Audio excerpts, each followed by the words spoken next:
Ravi Prakash Siliconandhra hospital Kuchipudi super speciality వైద్య సేవలు పూర్తిగా ఉచితం. కూచిపూడిలోని రవిప్రకాష్ సిలికానంద్ర సంజీవిని హాస్పిటల్లో ఈరోజు ధన్వంతరి వార్డును ప్రారంభించారు. వైద్య ఆరోగ్య శాఖ మంత్రి సత్యకుమార్ స్వయంగా వచ్చి ఆయన ఈ వార్డును ప్రారంభించారు. ప్రస్తుతం దీనిపైన మనతో మాట్లాడడానికి కూచిపూడిలో ఆనంద్ ఉన్నారు. ఈ హాస్పిటల్కి సంబంధించిన అంశంలో క్రియాశీలకంగా వివరించారు. ప్రస్తుతం మాట్లాడదాం. సార్, కూచిపూడి హాస్పిటల్ ఇక్కడ 5 ఏళ్లుగా పేదలకి వైద్యం అందిస్తుంది. కార్పొరేట్ స్థాయి ఉచిత వైద్యం అందిస్తున్నారు. ఒక మరో అడుగు ఈరోజు ముందు పడింది అనుకుంటున్నారా? ధన్వంతరి వార్డు ఈరోజు ప్రారంభించారు కదా. 6 సంవత్సరాల క్రితము ఇది ఒక కళ. ఈ కూచిపూడి గ్రామానికి 600 సంవత్సరాల పైగా ఘన చరిత్ర ఉంది. తెలుగువారి జీవనాడైనటువంటి కూచిపూడి నాట్యానికి ఇది పుట్టినిల్లు. ఈ గ్రామాల్లో అభివృద్ధి చేద్దామని ఇక్కడికి వచ్చిన తర్వాత ప్రజల కోరిక మేరకు ఇక్కడ దగ్గరలో ఎక్కడ ఒక వైద్యాలయం లేదని చెప్పడం, అది తెలిసిన తర్వాత చేసినటువంటి ఆలోచనలో ఇక్కడ ఒక 200 పడకల ఆసుపత్రి ఉన్నా కూడా దీని అవసరం ఎంతో ఉంది అని నిర్ణయించుకోవడం జరిగింది. అది చాలా సులభమైనటువంటి విషయం.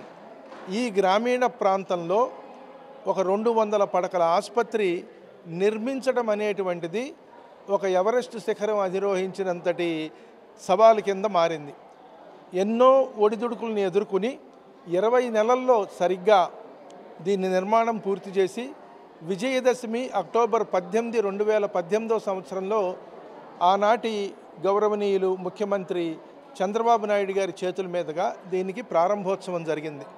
ఆ ప్రారంభోత్సవం రావడానికి ముందు పడినటువంటి అనేక అడ్డంకులు, అవరోధాలు, వీటన్నిటినీ ఎదుర్కొనడానికి రవిప్రకాష్ గారు, అప్పటి TV9 తర్వాత ఇప్పుడు ఇవాళ RTV రవిప్రకాష్ గారు, వారి మంచి మనసుతో, వారి సౌజన్యంతో, ఎవరు ఒక మానవ మాత్రుడు ఊహించినటువంటి విధంగా ఆర్థిక సహాయ సహకారాలు చేయటంతో 20 నెలల్లో ఈ అద్భుతమైనటువంటి వైద్యాలయాన్ని పూర్తి చేయగలిగాం.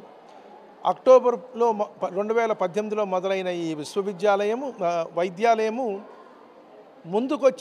ముందుకు సాగడానికి ఆర్థికపరమైనటువంటి అడ్డంకులతో పాటుగా సరి అయినటువంటి వైద్యులు దొరక్కపోవటం, సరి అయినటువంటి నర్సులు దొరక్కపోవటం, ఇలా ఎన్నో అరిష్టాల్ని ఎదుర్కొంది. ఇది ప్రారంభోత్సవం నాడు ముఖ్యమంత్రి గారు గ్రామీణ ప్రాంతంలో అసలు ఇలాంటి ఒక వైద్యాలయం ఉంటుందా అని చూసి ఆయన కూడా ఆశ్చర్యపోవటం జరిగి దీనిని అభివృద్ధి చెందడానికి ప్రభుత్వం తరఫున ఇక్కడ కావలసినటువంటి వైద్య పరికరాలు సమకూర్చుకోవడానికి ఒక 10 కోట్ల రూపాయలు వారు ఇస్తామని చెప్పి ముందుకొచ్చారు. కానీ తదనంతర పరిస్థితుల్లో ఆ 10 కోట్ల రూపాయలు మనకెప్పుడు అందలేదు. అయినప్పటికీ ఈ 5 సంవత్సరాలలో ఎన్ని కష్టాలు, ఎన్ని సవాళ్ళు, ఎన్ని అడ్డంకులు ఎదురైనా సరే గ్రామీణ ప్రాంత ప్రజలకి నాణ్యమైనటువంటి ఆరోగ్యాన్ని అందించాలి అనేటువంటి ప్రయత్నము పట్టువదలని విక్రమార్కుల్లాగా చేసుకొచ్చాం. ముఖ్యంగా ఈ సంవత్సరం ప్రారంభం నుంచి అసలు 1 రూపాయి కూడా తీసుకోకుండా మనం వైద్యం చేయాలి ఈ పేద ప్రజలకని ఆలోచన ప్రారంభించాం. కొన్ని వేల మందికి ఈ 5 సంవత్సరాల్లో చేశాము. ముఖ్యంగా ఒక జూలై నెల తీసుకుంటే జూలై నెలలో 8,300 మంది రోగులకి సేవ చేశాము. అందులో 1,180 మంది ఇన్పేషెంట్లుగా ఇక్కడ చికిత్స పొందారు. ఇవాళ ఇక్కడ వచ్చినటువంటి అవుట్ పేషెంట్లు కానీ సర్జరీల కోసం orthopaedic, general surgery, ENT surgery ఇవన్నీ కూడా ఉచితంగా చేస్తాం. అలాగే ప్రసవం కోసం వచ్చినటువంటి వారికి వారు గర్భం ధరించిన దగ్గర నుంచి కావలసినటువంటి పోషకాహారానికి అవసరమైన మందులు, తర్వాత స్కానింగులు, తర్వాత ఎక్స్రేలు, తర్వాత వాళ్ళకి ఒకవేళ ప్రసవం అప్పుడు సిజేరియన్ C-సెక్షన్ చేయాలంటే అది కూడా మనం పూర్తి ఉచితంగా చేస్తాం. అలాగే డయాలసిస్ ఈ ప్రాంతంలో ఎక్కడా లేదు. డయాలసిస్ నిరంతరం చేయించుకోవాల్సినటువంటి ప్రక్రియ, అది కూడా మనం ఉచితంగా చేస్తున్నాం. పేషెంటు వాళ్ళతో వచ్చినటువంటి సహాయకునికి మధ్యాహ్నము, రాత్రిపూట చక్కటి భోజనం కూడా ఉచితంగా పెడుతున్నాం. ఇది ఒక ఆవగింజలో అరగింజ భాగమే మనం చేసింది. ఇంకా CT స్కాన్ మెషిన్ కొనుక్కోవాలి, కొత్త ఆపరేషన్ థియేటర్లని ఎక్విప్ చేసుకోవాలి, ఇంకా కొత్త బెడ్లు కొనుక్కోవాలి. ఇవన్నీ చేసుకుంటే ఈ ప్రాంతంలో ఆంధ్రప్రదేశ్ రాష్ట్రంలోనే ఎక్కడా లేనటువంటి అత్యున్నతమైనటువంటి నాణ్యమైనటువంటి మన వైద్య సదుపాయం కలిగించడానికి, ముఖ్యంగా గ్రామీణ ప్రాంత నిరుపేదలు ఇక్కడి నుంచి వేరే పట్టణానికి వెళ్ళాల్సిన అవసరం లేకుండా అత్యవసర పరిస్థితుల్లో 24 గంటలు మనము వైద్యం అందించాలి అనేటువంటి లక్ష్యంతో కృషి చేస్తున్నాము.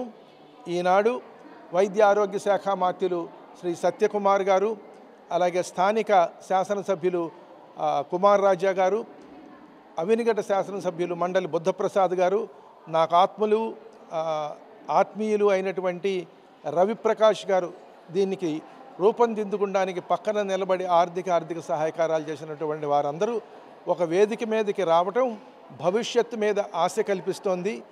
ఇది చూస్తున్న మీరు ఎవరైనా సరే ఒక పేద ప్రజలకి, ఒక పేదవాడికి, ఒక పేదంటి గృహిణికి ₹1 ఖర్చు పెట్టకుండా వైద్యం చేయడానికి మీరు సహాయం చేయగలిగితే ముందుకు రండి. సిలికానాంధ్ర వైద్యాలయానికి 80G అంటే పన్ను మినహాయింపు కూడా ఉంది.